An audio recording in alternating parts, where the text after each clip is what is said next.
19 victoires, une seule défaite, championne de France et d'Europe, et ça fait 15 titres nationaux. Les Comanches de Saint-Raphaël dominent le softball français comme personne. Mais est-ce que quelqu'un peut vraiment les arrêter en 2026? L'AD1 de softball en France, c'est 6 équipes. Et tout en haut, il y a Saint-Raphaël. Depuis des années, les Comanches écrasent littéralement tout sur leur passage. Saison 2025, 19 victoires, une défaite, un pourcentage de victoire de .950, un 15e titre national. Personne n'a été capable de les faire vaciller. Et en plus du titre national, elles sont championnes d'Europe. L'intersaison, quasi aucun mouvement. Juste l'arrivée de Marjorie Brunel. Quand ton effectif est aussi solide, on change pas une équipe qui gagne. Et le staff l'a dit clairement, il n'y a pas de pression, il n'y a pas d'objectif, juste jouer leur meilleur softball. Alors, qui pour bousculer la hiérarchie? Evry Courcouronnes, les Pharaons, finalistes l'an dernier avec un bilan de 14 victoires pour 6 défaites. Elles ont perdu Emma Patry, figure majeure du club, mais elles ont recruté Lila Daudeville, une jeune internationale très polyvalente. Nouveau coach aussi, Sofat Chum. Objectif affiché,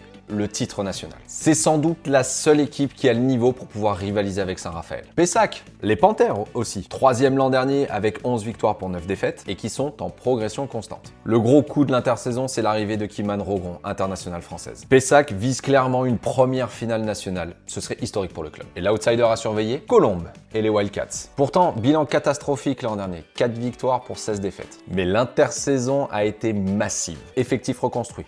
Nouveau staff. Et surtout, un tournoi de préparation en Belgique terminé sans la moindre défaite. Si ça se confirme durant la saison, elles peuvent réellement créer la surprise. On est obligé aussi de citer les Cavigales de Nice, promus en D2 et qui, elles, n'ont absolument rien à perdre. Et Grenoble aussi, 4e l'an dernier, mais qui doit trouver de la régularité. La D1 de softball, elle commence quand? Elle commence le 22 mars. C'est ce week-end. 6 équipes pour un championnat de très haut niveau. Alors, Saint-Raphaël pour un 16e titre, ou il y a quelqu'un qui va créer la surprise?